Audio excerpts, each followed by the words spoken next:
Hello everyone and welcome to the Literary Gladiators channel, and it's been quite some time, but Ari is back in the library. Hello everyone. Welcome back, Ari. Good to be back, Josh. Ready? Took a season off, but I'm back and kicking. If you've Ari recently did a reading of All My Friends Are Dead. It's interesting. I actually got that book at Carnival Collectibles of all places. It was actually an antique shop that I bought that at. So I thought I'd share it. You can check out the video on the channel. Already, yeah, definitely check it out. I've definitely found great books at antique stores. I've been quite a few with a friend of mine. Today we're going to be doing Kathy's version of the breakfast book tag. This was created by Kathy Tryhart. My breakfast book tag that I did with Don Levy came out after hers, but I thought I would respond to the questions in her tag as well. She does a great job engaging in community activity. And here are the... Ari and I are both going to offer our answers, and let's get started. The first prompt is coffee. I don't even like coffee, but... Me neither. I don't like coffee either. Hot but not scalding. I did like hot but not scalding. I thought that was a good one. Do you want to go first? Do you want me to go first? You go first. I'll go first. Okay.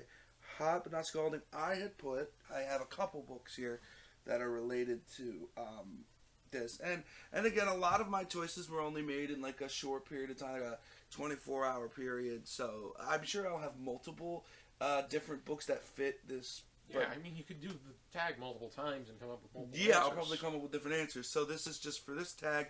And for Hot But Not Scalding, I chose Agatha Christie's Murder on the Links, which will be actually my next review as well. So, Agatha Christie's Murder on the Links. This one I thought was really, really good, but it wasn't as good as some of the other, Agatha Christie books. I thought it was like an interesting concept. Did have a little bit of a side plot where Poirot is betting with a French detective to see who can solve the murder first. I thought it was pretty funny. But is it Agatha Christie's best? Is it the hottest murder in town? No, I think it's just like lukewarm. It's more funny than it is. It has a lot more humor than some of Agatha Christie's novels. So this for me would be hot, but it's not the hottest of all of the Agatha Christie novels. At what point of her career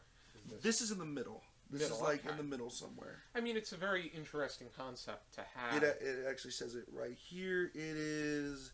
Actually, no, I'm sorry. It's near the beginning, actually. Yeah, it's like beginning, middle. It is an interesting concept, though, to have a rival, a friendly rivalry, and them trying to outdo one another, but at the same time, you're looking to get to the result to be good. And the actual, I'm not going to spoil it here, but the actual story is interesting too. But it's the attempt of including some dry humor into this. It's not, it's not humor per se, but it works. The exchanges between the French detective and Poirot are pretty funny, but not in like an upfront way. It's more just like, oh, I'm going to... I solved this before you did. Oh, yes, well, I solved it this way, and you solved it incorrectly. So, ha, ha, ha, or whatever like that. So this would definitely, I think, fit coffee for me. Although, unlike coffee, I actually like this book. Okay. I picked Know My Name by Chanel Miller. This is a memoir of a young woman right here. Chanel Miller is a writer and artist who received her BA in literature from the College of Creative Studies in University of Cal, Santa Barbara. Oh, okay. Yep. This was the winner of the BookTube Prize in 2020. I read this when I was judging the final round of nonfiction. Chanel Miller was, while she was passed out drunk, she was raped by Brock Turner. She's telling her story about that experience, what she had to go through. That's pretty scary. She was known by an anonymous name, Jane Doe. There were people making remarks that, oh, Brock Turner, you're going to ruin him if you give out this if you punish him this way. But he did what he did, and your actions. I vaguely remember that being on the news a couple. Any kind of sexual act like that is just despicable. Yeah. But the way she writes is just very atmospheric. That awful feeling of feeling so uncomfortable after waking up. But it's not so bad that it describes every single detail, right? That's what you're saying with the coffee, or it's pretty descriptive. For what it's worth, the reading experience is not to the point where it's unbearable, but you're going to feel something because you should feel something. That's just like coffee. You feel caffeine, but not like, Yeah. Next one is Bagel. So good you can forgive the plot holes. I'm actually going to revert to my original answer to this, and that is a series of unfortunate events, but in particular, the bad beginning. I was actually thinking of that when I was going through these. I do agree with you that series of unfortunate events as a whole series, especially for me, the later books, they start to not make as much sense. But it's so good that it doesn't really matter. To me, it's, I've only... I'm curious what you have to say about the bad beginning, though. Yeah, I've only gotten to the second book, but I go with the bad beginning because I thought that was a 5-star read for me, and I thought it was fantastic. But on the basis that I really connected and felt for the Baudelaire children. So, with me, I'm not going to spoil any of this for you, but I don't know if you know the titles of all the books. The 7th book is called The Vile Village. I think once you get past The Vile Village and you get to 8, 9, 10, 11, 12, and 13, the books become really long. They become longer and progress, and there's more plot. There actually are starting to form plot holes. It's also starting to form a lot of characters that, like, you heard of before. They come back, but then and it's just a lot of confusion. If you're not reading, you may have to, like, read a page and be like, wait a minute, what did that say? And then read that page again. And even then, you might not quite understand what's going on. So I think, like, once you get past the middle of the series, it can definitely start to show. But it's still great. It's a great read, the whole series. I mean, it seems like the main concept I'm getting is the fact that the lives of these children have to be unfortunate, and they have to find ways to make it unfortunate, even if you're contradicting reason. Very similar to, I'll go more elementary, or even younger, with Sesame Street, where with the whole storyline of Mr. Snuffleupagus having to be hidden from the adults. Yeah, he's like an imaginary friend. The whole goal was to keep him hidden. And they had to contradict things in order to do so. Yeah, like in the Mr. Rogers episode was a perfect example, where he has to time them for that race that they did, and then he goes to the cafe and is like, no, it's not real. And then Mr. Rogers can see him. So, I mean, or we assume Mr. Rogers can see him. So there is definitely contradiction in there. Yes, it's very much... But I will just say this. If you read the rest of the series, you may change your mind about the first book. That's all I'm going to say. We'll find. Yeah, I'm going to... I mean, it's a long series. I'm going to make my way through it because I want to. But I will say the ending books may change your mind about the first book. Okay. It's that kind of crazy thing, What's your pick? Well, for this one, my mom is an author, and I think personally, she's a very good author. She writes cozy mysteries based with a Jewish detective, and I know you've read these too. Yes. So, her name is Eileen Schneider, and I think that she's a really good author. However, I love her second book, Unleavened Dead. There are some things in it that kind of throw me off, though, just in general. I'm not going to go into specifics, but I would definitely check out all 3 of my mom's books. There's Hanukkah Guilt, which you actually have the original copy. They've all turned into this yellow copy now, but because it's a different publisher. Yes. Unleavened Dead instead of Unleavened Bread. We're playing jokes here. And then Yom Killer instead of Yom Kippur, and she's currently writing a 4th book right now. But I would put this under the Bagel section. Okay. Wasn't the working title High Holy Days? That was a different one. The one that she's doing now is called Killa Megillah, which is the book we read on Purim. Okay. And it's part of it's the 4th book in the series? I believe so, yes. Okay. And she's also done a non-fiction book called Talk Dirty Yiddish, which Okay. is like teaching Yiddish and stuff. Mm-hmm. While I don't want to go into specifics, there is a couple of things in here that are a little bit nonsensical to me, but it's the only one, really, and I just couldn't think of anything else off the top of my head, but Mom, keep writing, because these are really good books. Mm-hmm. I'm sure she'll forgive you. Okay. The next one is cereal, which I despise cereal. I only like some cereals, like anything that doesn't have sugar in it, except Okay. Apple Jacks. For some reason, I like Apple Jacks, but anything else with cereal, like with sugar, like Frosted Flakes, I won't eat. Okay. And even now, I've been eating cereal less and less, but it doesn't mean I don't like it if I have the opportunity. Okay. Cereal best consumed quickly. And you go first this time. I put down a book I don't have right now. Actually, a series, if you don't mind. I don't have. I don't mind cereal. Captain Underpants.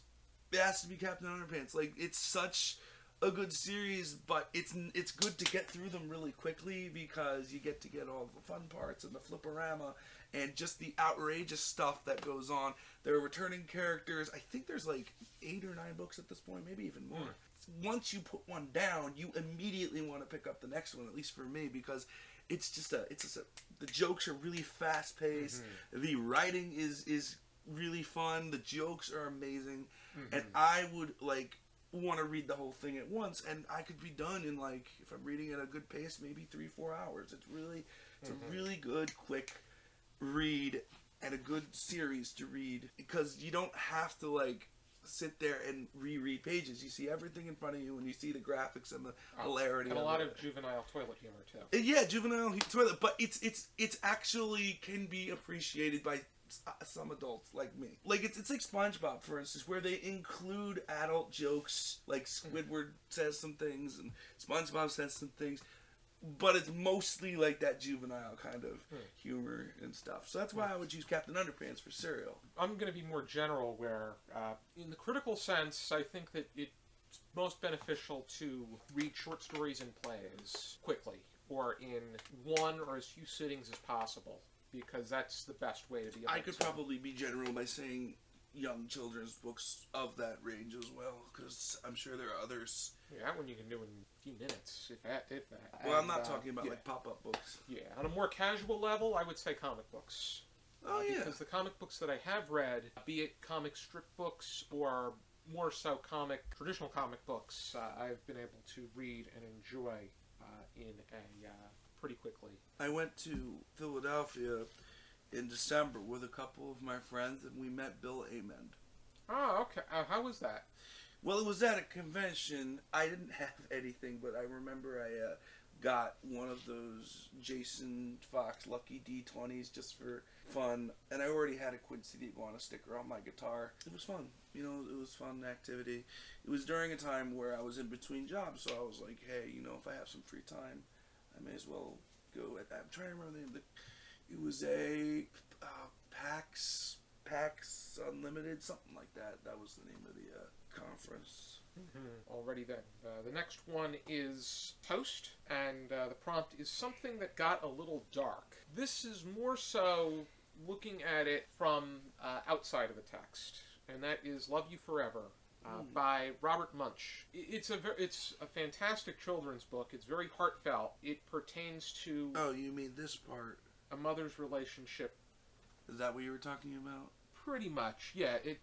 It's the story itself pertains to a mother's relationship with her son. To Ann Munch and Andrew, Julie, Tia, Sam, and Gilly Munch, and to my mom and dad, Thomas John Munch, 1912-2005, Margaret McKeon Munch, 1914-2006. It's more so the kids that were all stillborn.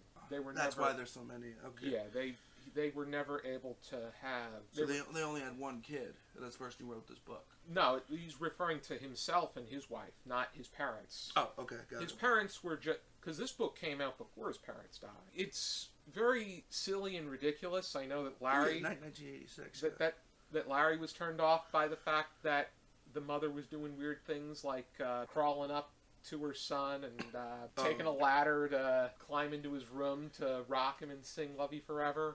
But as it progresses, it gets very heartfelt, and you begin to understand more as the cycle of life continues. And then of course, I'm just reading the last page here. Mm-hmm. You know what this kind of reminds me of? Kind of reminds me a little bit of Harry Chapin's Cats in the Cradle, slightly. Yeah, it's his is about a It's working father, the working person. This one's more about life itself. But in overall, it's a beautiful children's book. I can understand how it could be a little dark because it's talking about, like, you can tell the writer from the pieces I've read there, the writer kind of, it's almost like a longing, almost. Yes, it is. I think that there is a sense of longing and looking to get something. Like, imagine if you're writing something where you want something, but you're writing as if you kind of think you know, but you also want it at the same time. Rarely have I seen books like that. Mostly people talk about subject matter they already know about. So to get into that next level is interesting. I will agree with that. For my somewhat dark, I'm going back to Agatha Christie again, and I have a very good reason for picking this book. This is Agatha Christie's Halloween Party. This is actually one of the original copies.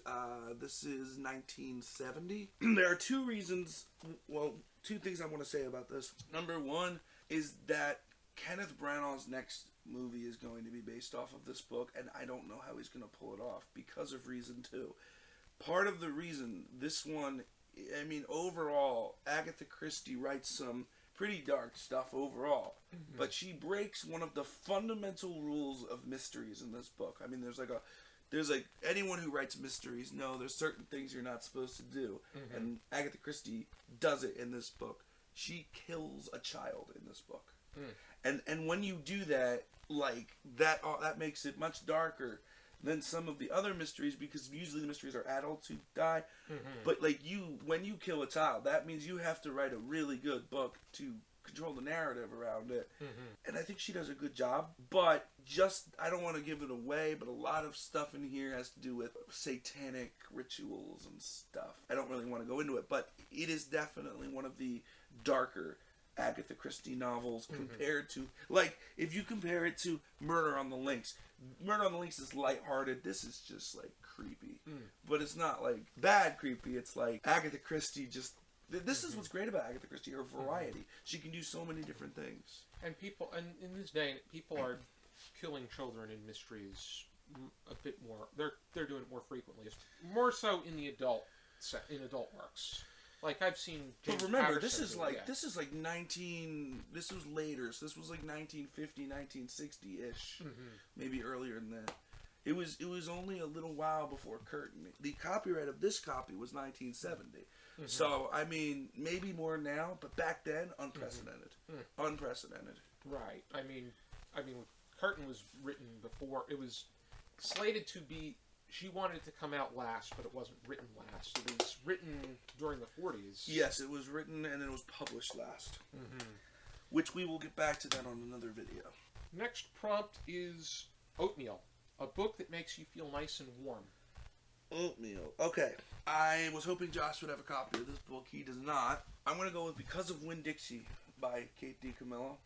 I felt that it's just a wonderful story where a little girl finds, named Opal, she finds a dog, and the dog, over the course of the book, gets all these people together who may not have had friends before, and it just gets me a warm feeling about anyone can find anybody, and it's just a really lovely, lovely story. It also came out as a movie. I just think I really want to put my heart out to Because of Winn-Dixie for something that is warm. Yeah, I have not read Because of Winn-Dixie, but I have seen I've seen trailers for the movie. I was about to say, you saw the movie? I'd be like... I didn't see the movie, but... He's not a movie guy, but the trailer was interesting, yes. Yeah, and I read The Tale of Despero, and I wasn't as fond of it. I thought it was a bit I too think Because of ridiculous. Winn-Dixie is the best Kate DiCamillo book, and rightly so. I don't think Tiger Rising is as good. I don't think Despero's is good. But it's just the reason of everyone coming together from completely different areas, and it's just giving me a warm, fuzzy feeling inside seeing everyone be happy together. Yeah, I agree with that. And I agree with that concept when animals, people, things can bring people together. Especially with you, because you work with animals a lot. I would recommend that particular DiCamillo book to you. Okay. Maybe not the other ones, but... Okay. I'm going with James McNair's Cheese Cookbook. I dipped in and out of this a lot throughout last year. Cooked some recipes in here. Special value. Yeah, I got this from Atlantic Books 20 years ago. This is my first book about cheese in my collection. This just makes me feel like being in a kitchen with people that love food. So you're talking about like temperature warm in your case. Yes. I did have a secondary physically and emotionally, I would say. And gotcha. If you don't mind, if we're talking about temperature warm, I did have another option, and that would have been Planet of the Dead by Harry Harrison. Okay. Which that basically takes place on a planet that's literally about to explode. So you can't get hotter than that, you know. Okay. But I was gonna go with Because of Winn-Dixie. The next one is juice. Pick your favorite flavor and pick a book based on its color. Excuse me. My favorite kind of juice is orange juice. Oh. My favorite orange book that I own is Tell No One by Harlan Coben. I got to meet Harlan Coben when he was at the Ocean County Library in 2008. This is just a very fast-paced, thrilling roller coaster ride, heartfelt thriller. It has to do with a doctor whose wife goes missing, but then she sends an email with only a message that the two of them know, and he is convinced that she is somewhere waiting for him. This was just such an amazing read. This is my favorite mystery thriller of all time. So my favorite kind of juice is cranberry juice. I went with red just because it was the easiest color, but I didn't actually come up with a book that had a red cover. The first thing I immediately thought of, because I do really like certain short stories. I might be disgusting for picking this choice. I was thinking of Mask of the Red Death by Edgar Allan Poe. There's something about this that latches... I don't know. Maybe it's just because of the whole plague ideal thing, but I don't know. Maybe I just like Edgar Allan Poe, but it was immediately the first thing I could think of when I was thinking of... the blood makes me think you're a vampire. I'm not a vampire. Or am I? Edgar Allan Poe's work is amazing. Yeah, Mask so of I Red mean... Death is one of my favorites. It is definitely a good... It's not my 100% favorite of Poe, but it's definitely up there, and it's the first one I immediately came up with because I love Poe. So I would probably say my favorite might be Full House of Usher, maybe. My favorite's A Telltale Heart. Telltale Heart is up there too, and it was something about like going into each individual room and he's saying what color the room is and like where the plague. I just thought there's something about it that it just was interesting. Okay, yeah, the way he wrote it. Yeah, the way they use the analogies with the colors, the descriptions of the rooms. I'm sure I probably could have come up with something a little less dark, but I just couldn't in the time available to me. Wrong with that. Nothing wrong with that. The next one is egg/tofu scramble. Scrambled eggs or tofu scramble. Vegan friendly. And that is, you have different ways to eat these as you do to live. Name a memoir. So I didn't have like a memoir per se, but I do have an autobiography, if that is permissible by the court. I've reviewed this book before. I don't have it with me. I reviewed the autobiography of Julie Dawn Cole called I Want It Now. I Want It Now, right. I still think, even though like Julie's writing it, the way she words things, the way she explains what's going on, she goes really deep into subjects we don't know about. It's a fascinating autobiography. We'll definitely check it out. You may only be able to get it like online. I don't know. I've never seen it in a bookstore anywhere. Overall, I think I Want It Now is an excellent autobiography. It's an underrated autobiography. I would definitely recommend it to anyone who is a fan of the Willy Wonka films because it talks about Julie Dawn Cole's life as being Veruca Salt and how she had her birthday on the scene that she got stuck in the trash compactor and how she liked Roy Kinnear and almost felt like he was a father figure. That's Mr. Salt for those who don't know. Okay. I mean, really, it's a wonderful autobiography. I couldn't find a memoir per se, but maybe you did. She was the only one that actually pursued acting beyond, because Charlie Bucket... Denise Nickerson was in some other things too. She was in some horror movies later on. Okay. Yeah, she died recently too. Yes, she did. But I know, but Charlie Bucket, the actor who played him, went to become a vet. Yeah, Julie Dawn Cole was in Angels. She was in Poldark. She was in a couple other British stuff. And then the guy that played Mike TV was actually on Jeopardy. People had no idea who he was. Because he was, yeah. And he lost his game, so wasn't a returning champion at the time. And then Michael kids. Bollner was not an actor either. He just went on to do something else. I mean, this is the kids, because Gene Wilder was established. Jack Galveston. Yeah, they all were. But definitely, because it doesn't just talk about Julie, it's like Julie's experiences too. So definitely check it out. I went with Life Itself, which is Roger Ebert's memoir. Roger Ebert. This is not it's not traditional in the way that it is connecting moment to moment necessarily. This is a collection of essays that Roger Ebert had written and put together, and then some of which he put in to put this together.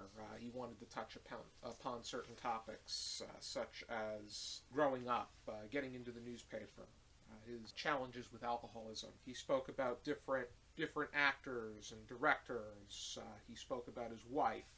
He spoke about Gene Siskel.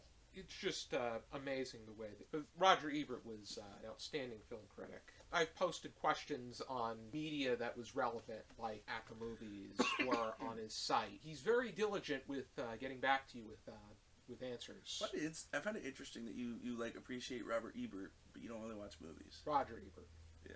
I mean, there was a period of time where I watched film, and I think that there are great films that are worth appreciating. You can really admire and appreciate.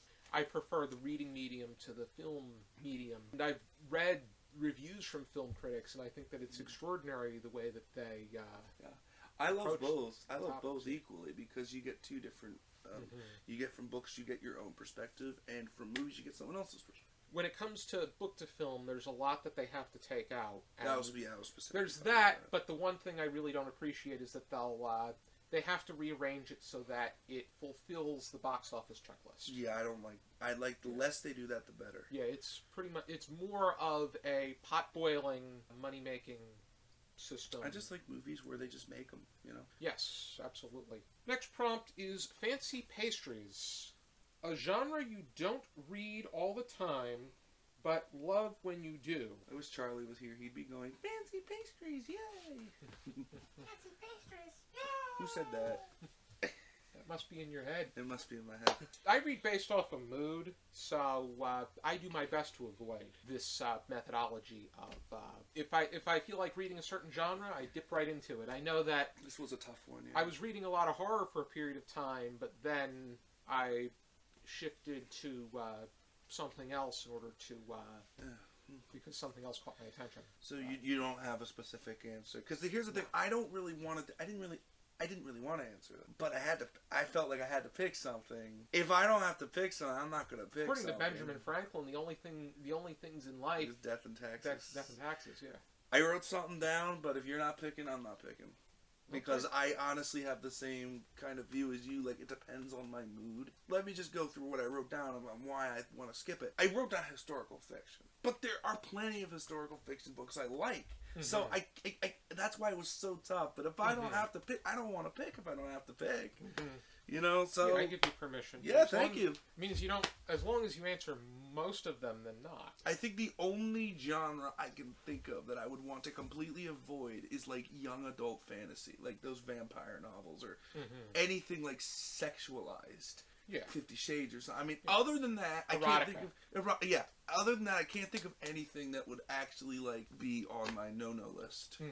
Okay. You get the next question, and that's Mimosa. Getting into brunch territory. Name a book you are looking forward to. So the first question I had is, what exactly is a mimosa? Is that like a... It's a drink. It's a drink. You may have heard me on Literary Gladiators before. Probably on the Fear Street episode, or maybe on my Calling All Creeps video, that I've read every single Goosebumps book. That may not have been entirely true. There's one that I've been trying to get my hands on. Okay, don't. There's one I've been trying to get my hands on, specifically at the library, because obviously I mostly read them from the library. And I read a good portion of them when I was a kid, and then when I grew up, I was able to get more of them. But there was one that I've yet to read. I'm really, really trying to find it, and when I do find it, I'm looking forward to reading it. Because I've seen the cover, and man, it's a creepy cover. It's some freaking girl coming out of a lake. The name of the book is called The Curse of Camp Cold Lake. Mm-hmm. It's one of the later ones, which is why I wasn't able to get it when I was younger. Man, I've been looking forward to reading this book for years, and I've just not gotten around to it, or I've not found it at the library. I may have to just go out and buy it, because, like, I only just thought of this recently, because I'm like, well, what's a book I really want to read that I haven't read? And I'm like, oh, I always go back to that one. Like, I tell my friends, well, I don't tell you guys, I don't want to, but I'll tell other people, like, I just missing this one. It's one I don't. And I've never looked up the synopsis. I don't know what happens. And I have been very diligent not to get any spoilers for it whatsoever. And it's the only one I have not read. And I think what's happening is that sometimes with books, like, if I really want to read something, I, like, hold it off and let my brain kind of, ooh, what's going to happen? And then I'm going to pick it up, and it's just like, no, because then it ruins the experience. Curse of Camp Cold Lake, the Goosebumps book, it has to be on this list, because it's that one hidden Goosebumps book I never tell you guys about, because I always say I've read all the Goosebumps books. I'm not going to say I read all the Goosebumps books, except for this one, which is, so it's definitely that one for me. I've been looking forward to it, but it's just so hard to just grab or find. So I get what you're saying, and I've been trying to utilize. I actually borrowed a book from the library for the first time in quite some time for The Invisible Life of Eddie. Yeah, I think my library card had expired shortly, probably right after I graduated. And then, now that I live in a different place now, it's hard to... I'd have to use... I know. I'll figure it out, though. I did the But same I'm thing. telling you, no spoilers on Curse of Camp Cold Lake. If you do, I'm going to just flip out. So don't do that, please. Okay. Please. The one thing I'm looking forward to is fulfilling some short works, poems, and plays that I would like to read and review for you guys. I haven't decided which ones yet. I'm going to find different sources to do so. So, like, poems, do you just want to kind of like general poems? It's going to be things of my choosing. And I came out with quite a few videos of that nature last year. I read a few short stories, a few poems, a few plays, and... My friend Chris has come up with this. I haven't actually finished it because it's that long. But he came up with a really heartstrings poem when his mother died. A couple of maybe it was like half a year ago. I might recommend that to you if you're looking for a poem. Okay, right. Yeah, I'll definitely. He has them on that site. Not this one. Okay. This one he emailed to me. Okay. But I'd have to ask him. But the point is that like that was like a 12-page poem. I've never seen one that long. Well, I'm sure there are ones that are that long. I'm sure there are long poems, right? Yeah. Oh, absolutely. There's book-length poems. The last prompt is breakfast for dinner. Tell us about something you like to eat for breakfast and about a book of your choice. My favorite breakfast is pancakes with cannoli cream and maple syrup. I figured that much. I'm just doing a random book that I finished, but I need to complete some of the recipes before I review it. And that is The Cuisine of Hungary by George Lang.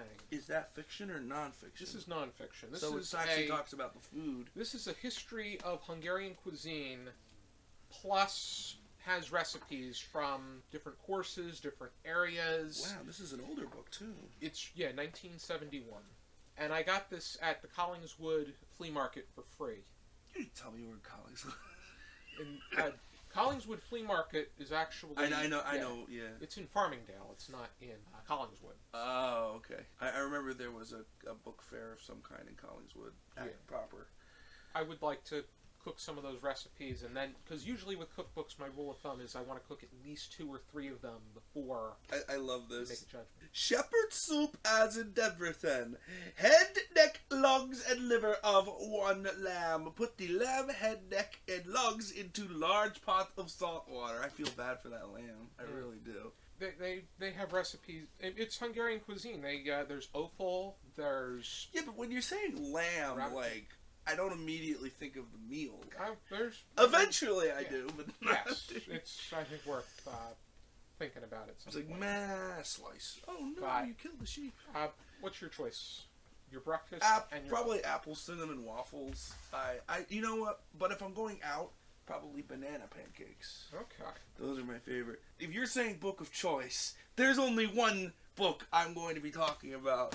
and that's Phantom Tollbooth. I have to talk about this more and more every single time it pops up. What do you want to cover today? So today I'm going to talk about the 50th anniversary edition, which I'm not sure I went over last time or before. I think I had 3 different copies of the book, but this one's interesting because it has a section that is all like an opening by Maury Sendak, and it also has a couple other things. Maury Sendak is the one, oh, I forget. Where the Wild Things Yeah, Are. Where the Wild Things Are, right. So he actually points tribute to this book. It's definitely, I have to say, it has to be the most underrated book I've ever, because no one ever talks about it. I mean, you and I talk about it. I'm sure other people out there talk about it, but like, really, this is a book that was written by an architect. He became an author when he wrote it, but Norton Juster, the author of this book, was an architect. He was in the middle of building, skyscrapers, okay, maybe not skyscrapers, but like buildings while he wrote this. And I could go on and on about all the puns, all the characters, everything in this book. But I really want you guys to do it yourself. Phantom Tollbooth, it is the best book I've read. It is a book that's friendly for kids and young adults and regular adults. I could go on for hours about it. This has been your favorite book as long as I've known you. Oh my God, it's been my favorite book since I was probably first read it in I remember 5th grade, 6th grade. Because I remember you coming into high school, you always had that book on hand. I love the book. I really do. And that should tell you guys, the viewers, how much it's worth reading. I told my friend to read it because she was looking for a new book to read, and she came back to me and said, "Is there a movie?" And I said, "Yes, there is a movie." Butch Patrick played Milo. Yeah, he's from Munsters, correct? Munsters, yeah. He's Eddie. And then also, you've got Talk the Watchdog and the Humbug and a bunch of other characters. Alrighty, I want to thank everybody for tuning in to this breakfast book tag. Quite a few, this has made its round, so I'm not going to tag anybody, but if you have not done this, but you're interested in doing so, feel free. Be sure to check out the breakfast book tag that I created and filmed with Don Levy, and I will also leave a link down below to Kathy's original breakfast book tag. I want to thank you for tuning in, and if you really like what you see, please support us on our Patreon. For the money that we make will allow us to provide you, the viewer, with even more great content, and as we reach our milestones, we can provide you with even more great content. And there's some exciting content that we have in store. And make sure to subscribe to our channel as well. I think we're reaching a milestone on subscriptions, aren't we? We are making our way to 2,000. 2,000. So hit the bell and subscribe to us, Literary Gladiators. And yeah. Because we have a lot of content and we have a lot of contributors. Don't make birds screaming in the amp again. Okay. Be sure to join us next time on another video here at Literary Gladiators. For now, keep reading.